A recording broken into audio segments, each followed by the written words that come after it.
Olá, meu povo brasileiro, meu povo paulistano, meus queridos e amados. Cá estou eu novamente. Hoje eu estou enchendo o saco, hoje eu estou porque daí vier. Hoje eu não estou fácil.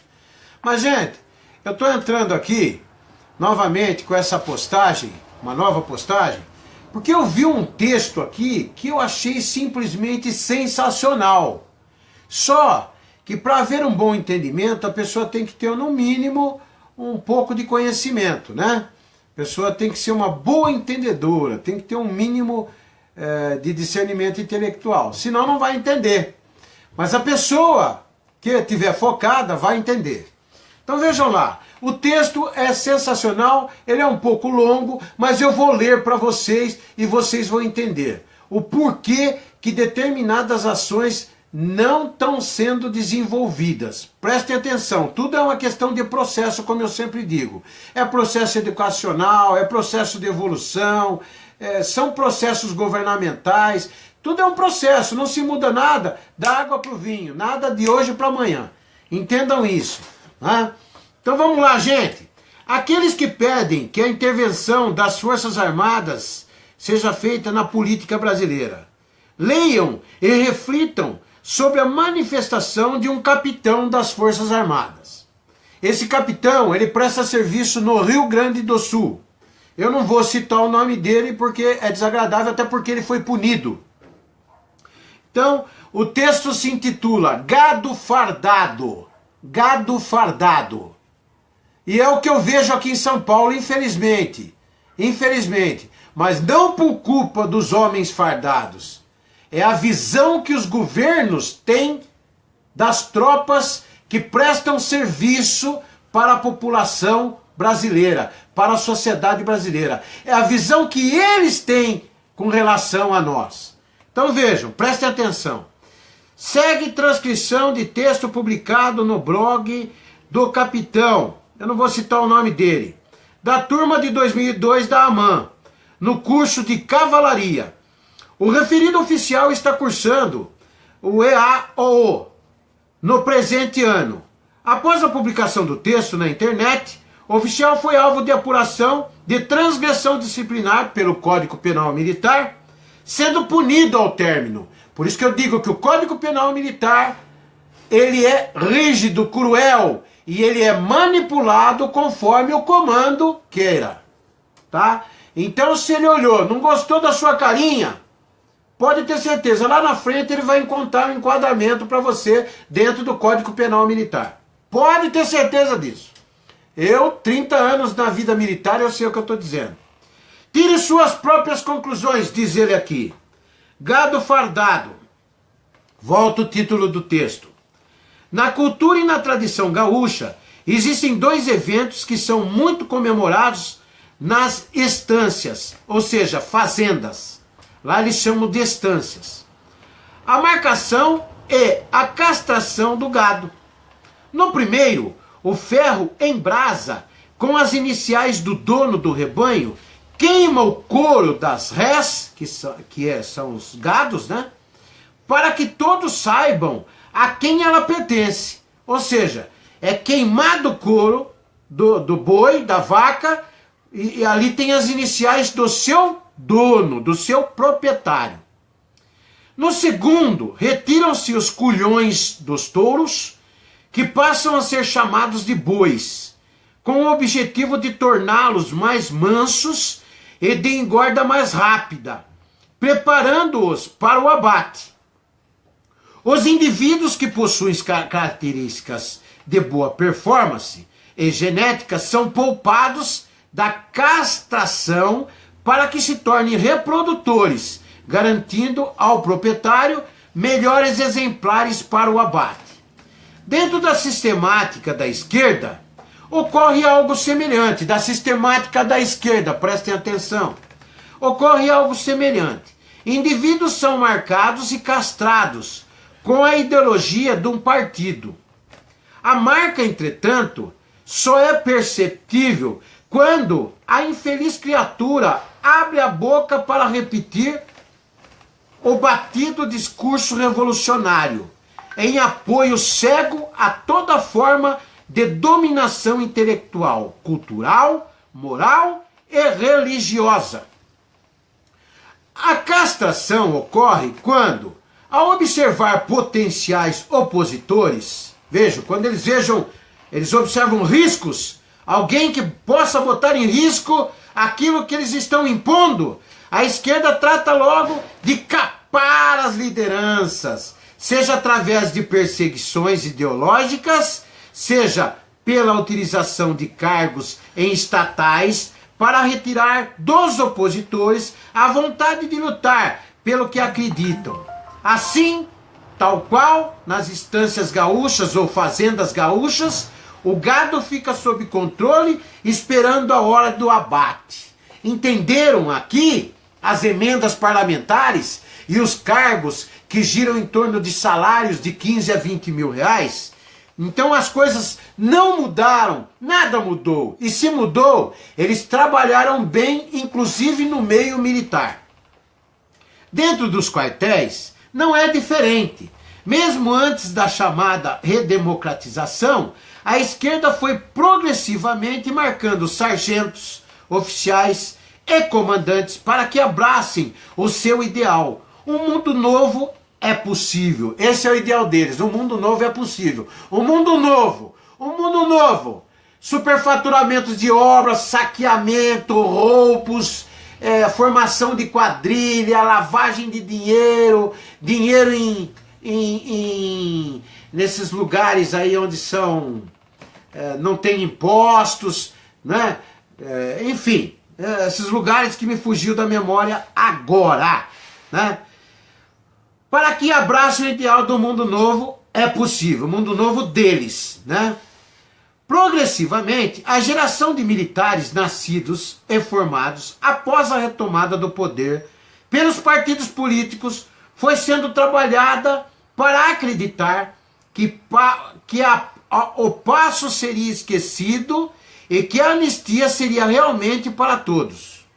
Que o passado seria esquecido e que a anistia seria realmente para todos. Então eles trabalharam para que os militares, os jovens que se envolvessem com o militarismo, se adequassem a esse novo sentido, a essa nova forma de acreditar. Como coelhos, os cidadãos fardados foram caindo na armadilha, foram marcados em sua mente, em sua alma, para serem apolíticos, sem opinião ideológica formada. E pouco a pouco foram esquecendo os porquês da necessidade do movimento de 31 de março de 1964 e seu posterior enrijecimento. Então, nós não podemos esquecer, gente, que o movimento de 1964, ele só ocorreu em 31 de março porque estavam roubando, saqueando, vendendo o nosso Brasil, o nosso país, para forças empresariais internacionais, né? Nós não podemos nos esquecer disso. Mas o texto continua. Passaram a acreditar na história contada por aqueles que perderam a batalha militar. Perderam a batalha militar. Aliás, não perderam. Os militares iriam prevalecer. Só que eles não nasceram para governar. Eles nasceram para defender a soberania do país. E eles queriam imediatamente devolver o país para o mundo civil. Tentaram fazer com Castelo Branco, mas Roberto Marinho o impediu, em sendo uma liderança da burguesia na época, o impediu porque a oposição eles ganhariam a maioria dos cargos naquela oportunidade. Então Roberto Marinho, em apoio ao regime militar, naquele momento, se negou a pegar o Brasil de volta quando Castelo Branco ofereceu. Então a verdade tem que ser contada, a história real é essa, né? Mas venceram a guerra cultural, eles perderam a militar, né? Porque na verdade não iria prevalecer o militarismo. Eles devolveram o país para o mundo civil, mas aí esses caras inteligentes, os caras que criaram toda uma bagagem, criaram todo um nível intelectual fora do país, né? eles se prepararam até como formar guerrilheiros, né? Grupos de guerrilheiros. E aí sim, quando houve a anistia, eles voltaram para cá e começaram a impor o seu modo cultural de viver, desde o primário, ensino médio e universidades. E contar as mentiras, né? Muitas verdades, mas a maioria mentiras, omitindo as verdades, né? As verdades que eles deveriam contar, do porquê que os militares tomaram conta do país naquela oportunidade. Então vamos lá. Continua o texto. Aos poucos, oficiais de alta patente que ousaram tentar manter viva a história daqueles conturbados anos, o partido tratou logo de castrá-los, retirando o comando de muitos, enviando para a reserva outros tantos. A regra do jogo ficou muito clara. Aqueles que se posicionarem a favor da Revolução Democrática de 1964 não poderiam ascender aos postos mais elevados da hierarquia militar. Então vejam só, eles dominaram a situação e aqueles oficiais que porventura contrariassem o que eles estavam impondo, mesmo que errado, esses eram castrados imediatamente. Perdiam os seus direitos, os seus postos e eram mandados para a reserva a toque de caixa, para que eles não atrapalhassem o que eles fizeram nesses 32 anos e o que eles estão fazendo hoje com o povo brasileiro e com o Brasil. Então vejam, ou seja, foi sendo minada a resistência militar aos mandos e desmandos da esquerda, esta esquerda que está aprontando tudo isso dentro do país. Ao mesmo tempo que promoveu-se o acovardamento dos comandantes. E o acovardamento ele foi promovido através de ameaças, né, e moedas de troca. A moeda de troca, você quer saber? Qual a moeda de troca? Cargos, dinheiros e uma boquinha numa estatal como Petrobras ou a Vale. A esquerda tem, enfim, o seu rebanho fardado, né? Compra o seu rebanho fardado, ok? Eles começam a dominar a situação, impor a sua cultura e comprar o seu rebanho fardado através de dinheiro, trocas, cargos, boquinhas, cabide de emprego, etc, etc, etc, que é o que acontece no Brasil e no Estado. E, principalmente, eu sou do Estado de São Paulo, acontece muito dentro do Estado de São Paulo. Então, vamos lá. O ápice, porém, não desfecho deste processo pode ser observado em duas decisões recentes. A da Polpex, em não mais patrocinar o periódico Inconfidência, e a do Comando do Exército em retirar do calendário as comemorações alusivas à Revolução Democrática de 31 de março de 64, que nós temos que dar graças a Deus que existiu, porque se não tivesse existido, hoje o Brasil seria uma Cuba, hoje o Brasil seria uma Venezuela, hoje o Brasil estaria perdido.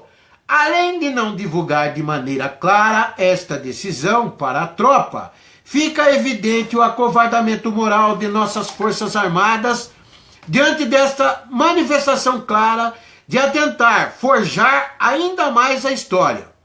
De olho em seus vencimentos, para não serem injetados na vida militar, de olho em seus vencimentos, para não serem ejetados da vida militar, ou seja, jogados fora, expurgados e com possibilidade de arrumar um cargozinho nas diversas empresas, agências, secretarias e ministérios do governo, os comandantes militares deixam de defender a história de seu país, deixam de lutar pela verdade dos fatos daqueles anos tão distorcidos pela historiografia oficial da academia. Então, é aquilo que eu venho pregando aqui. A história é distorcida. A história, ela não é de toda verdadeira.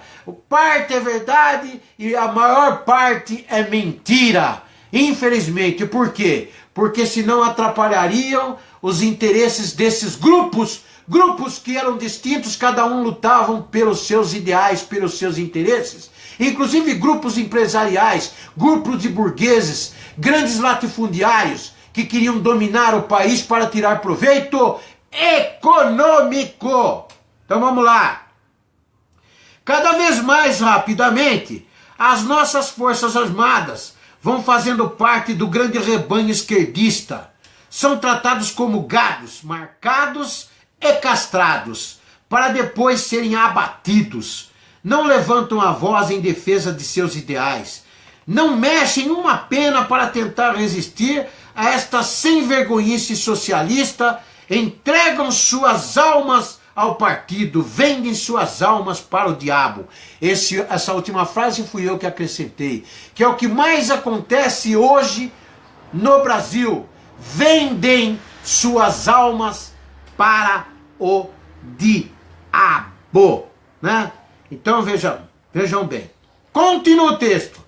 Quebram o sagrado juramento de lutarem em defesa da honra da pátria, tão machucada por aqueles que hoje governam o país.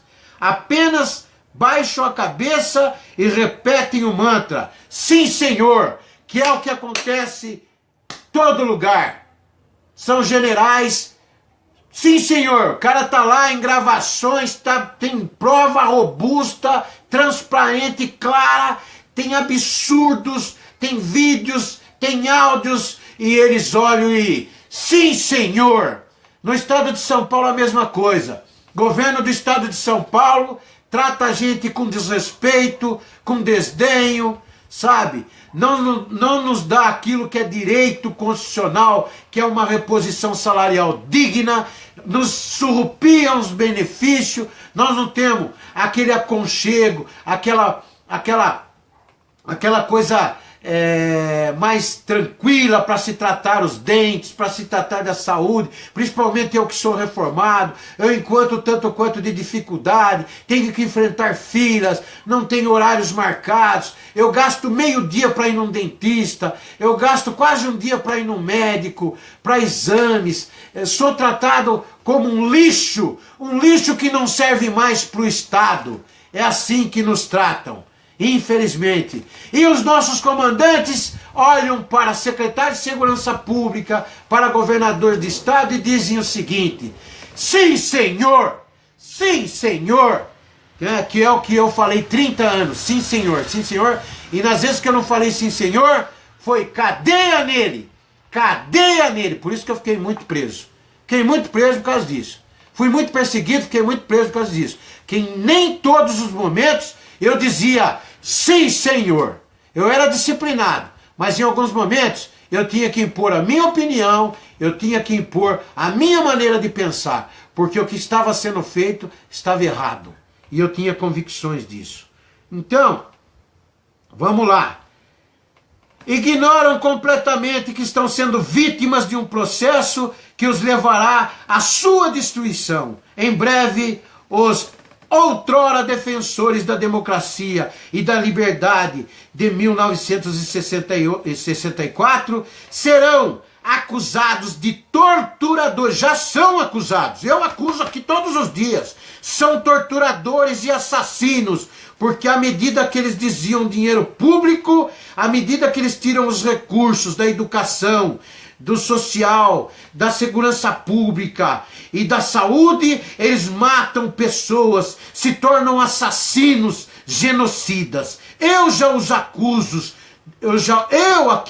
eu, Sargento Cesário, já os acuso de assassinos, torturadores. E assim será amanhã quando alguém vê o que eu estou lendo aqui agora, esse texto tão bem escrito por esse capitão, tá? Então, serão assassinos, genocidas pelos próprios militares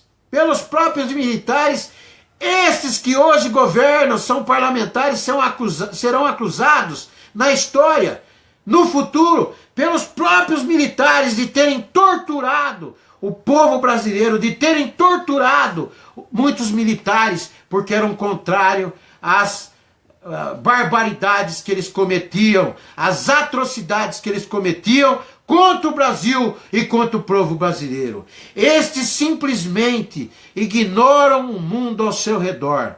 Limitam-se à rotina de batalhas fictícias contra um inimigo imaginário, enquanto o verdadeiro inimigo os governa e comanda. Então hoje, esses militares, não todos, raras são as exceções, eles com o rabo preso, eles com interesses pessoais, esses que se deixam comprar, que vendem a alma para o diabo, esses, infelizmente, eles estão lá nos seus quartéis, limitando-se a uma rotina de batalhas fictícias, porque aqueles que estão destruindo o povo brasileiro, do seu modo, com a sua cultura, não estão sendo combatidos. Eles simplesmente estão governando o país ao seu mero prazer, da sua forma, independente do que o povo sofra ou não, dos prejuízos que o Brasil sofra ou não. O triste e preocupante é saber que a cada geração de novos generais, a ignorância acerca das forças que atuam no mundo e no Brasil é cada vez maior.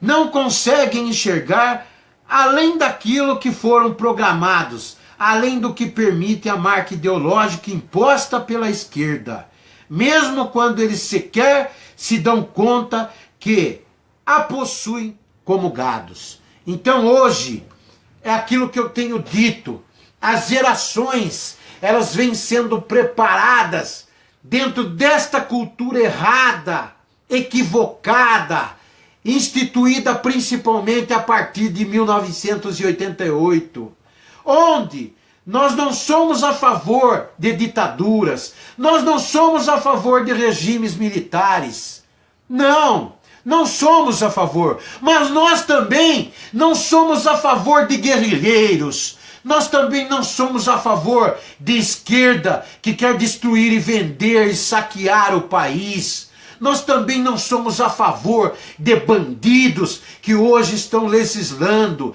de bandidos que hoje estão governando e causando prejuízos à população brasileira, ao nosso país amado, onde tudo que se planta dá, onde não tem tufão, furacão, vulcão, onde existe sim as tragédias aí, né, de enchentes e outras coisas mais, por incompetência e incapacidade do homem brasileiro. Isto sim existe. Incompetência, incapacidade ou até omissão e alienação, porque levaram o dinheiro das obras que deveriam ter sido feitas ao longo desses mais de 30 anos. Levam o dinheiro da merenda escolar, das crianças, levam a merenda das crianças que morrem de fome em suas casas, não vão levar o dinheiro da infraestrutura interna, da infraestrutura que vai por baixo de terra e que o povo não enxerga. Eles querem voto, então eles querem obras mirabolantes, obras desnecessárias, que o povo olhe e diga: ah, que bonito, vamos votar nesse cara, esse cara é o cara, quando na verdade ele é um lixo, ele é um descompromissado, ele é um idiota, é um imbecil, ele é um produto de marketing como este que vai entregar cobertor e meia no frio para pessoas que estão morrendo de fome, para pessoas que estão morrendo de frio, para pessoas que precisam de lar, amor, aconchego, carinho, que precisam de muito mais do que um cobertor, do que um par de meia. Então vamos lá. Os que reagem são castrados, consequentemente não deixam novas descendências, e o rebanho segue engordando, cada vez mais pronto para o abate. Então, aqueles que reagem, e eu sou testemunha viva disso, porque eu passei 30 anos na polícia militar, e eu remava contra a maré, com razão, coberto de razão. E os comandantes vinham para cima de mim e me arrebentavam. Era uma paulada atrás da outra. Era ficar preso. Não todos. Existiam algumas raras exceções que, inclusive, muitos não ajudavam, mas também não atrapalhavam. E muitos não atrapalhavam e ajudavam. Ajudavam, mas tinham receio que a cúpula ficasse sabendo e viesse os torturar, os tirar dos comandos, os cercearem dos direitos profissionais, de carreira, enfim, e assim por diante. Eu conheci muitos. Olha, Cesário, eu estou dando uma força para você, mas olha, não conta para ninguém, senão os caras vêm para cima de mim. Então eu sei o que eu estou dizendo aqui. Eu sei, quando na verdade se todos nós, tanto no nível federal, como a nível estadual, nos uníssemos, sabe, cumpríssemos com aquilo que nós juramos, tivéssemos a honra que nós achávamos que tínhamos, porque muitos têm, muitos não têm, eles achavam que eram honrados, mas na verdade, quando chegou na hora H, eles se venderam, se entregaram por cargos, por salários, por benefícios, e venderam a tropa, venderam as famílias, porque não é só a tropa. Todo homem, toda mulher hoje, dentro da Polícia Militar do Estado de São Paulo, tem uma família, tem um esposo ou uma esposa, tem filhos para zelar, tem a segurança pessoal deles e a segurança da família. E eles têm que honrar o compromisso de ofício deles, que é defender a população paulistana, custe o que custar, sob pena de perder a própria vida. E aí vão para uma reuniãozinha que eu não vou, reuniãozinhas que eu não apareço, porque é para inglês ver, sabe? São reuniõezinhas para puxa-saco, onde o cara...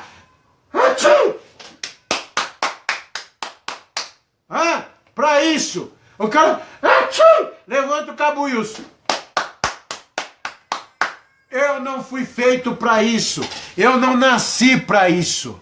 Meu pai não foi isso que ele me ensinou. E não foi isso que eu aprendi nas fileiras da Polícia Militar do Estado de São Paulo ao longo desses 30 anos. E falo olhando nos olhos de cada um.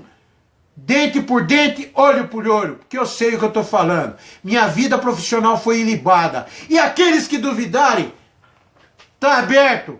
Fiquem à vontade, se precisar algum documento assinado por mim, alguma procuração relacionada a verificar os meus precedentes, os meus antecedentes, pode vir aqui em casa, eu assino imediatamente, reconheço em cartório e dou plena liberdade para a mídia, para a imprensa, para quem quer que seja, e buscar os meus antecedentes, os meus precedentes, para ver a vida ilibada que a gente teve, honrosa, pagando os impostos em dia, cumprindo com obrigação em dia, como a grande maioria, 80% dos nossos companheiros e companheiras que estão nas fileiras da Polícia Militar hoje e são desrespeitados, são destratados pela mídia, por esse governo inconsequente. E eu não posso falar, às vezes, nem criticar a população, porque a população não sabe o que nós sofremos. As perseguições internas, cobrança da mídia, cobrança de governo, que o governo quer tirar vantagens políticas em cima da Polícia Militar,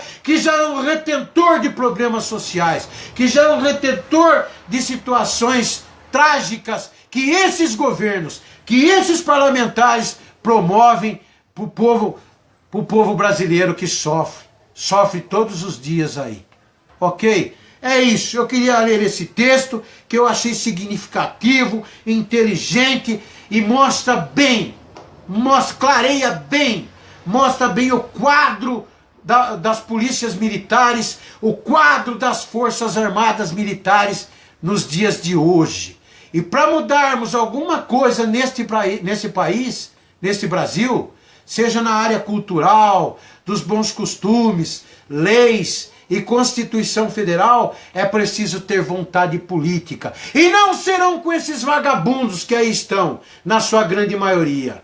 E as raras exceções, A minoria não tem força. Eles tentam e não conseguem. Vocês acham que o Augusto, que o Olímpio, que outros companheiros de outros estados, com uma bancada pequena, de minoria, vão conseguir impor moral, resgatar a moral do país, resgatar a ética do país, a dignidade do país, o caráter do país? Não vão. Não vão, porque nós vamos encontrar lá o deputado Marum, do PMDB. Nós vamos encontrar lá o seu Rodrigo Maia. Nós vamos encontrar lá o seu, que eu não lembro nem o nome, esse do Senado aí, que é um desconhecido para mim, caiu não sei da onde.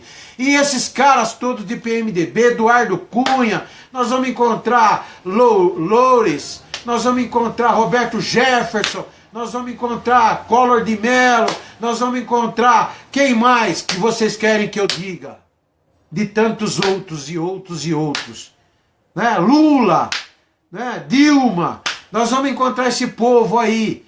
Vocês acham que o país tende a começar um processo agora para daqui 10, 15 anos colher frutos, bons frutos? Plantar uma sementinha agora com essa gente aí? Jamais. Então, por fim, para encerrar essa postagem, que já se tornou um tanto quanto longa, mais importante, eu volto a fazer esse apelo que eu tenho feito em todas as minhas postagens.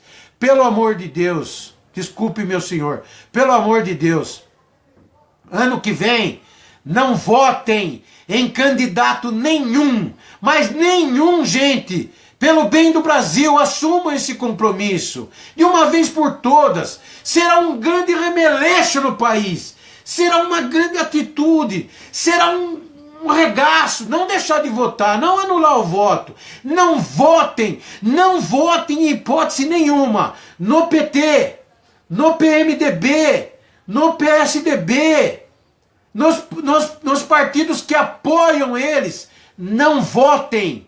Peguem esses partidos, por menores que forem, votem, peguem um candidato que está ali, que vocês sentirem que é um candidato bom, compromissado, que tem um histórico, deem uma pesquisada, deem uma avaliada e votem nesse cara.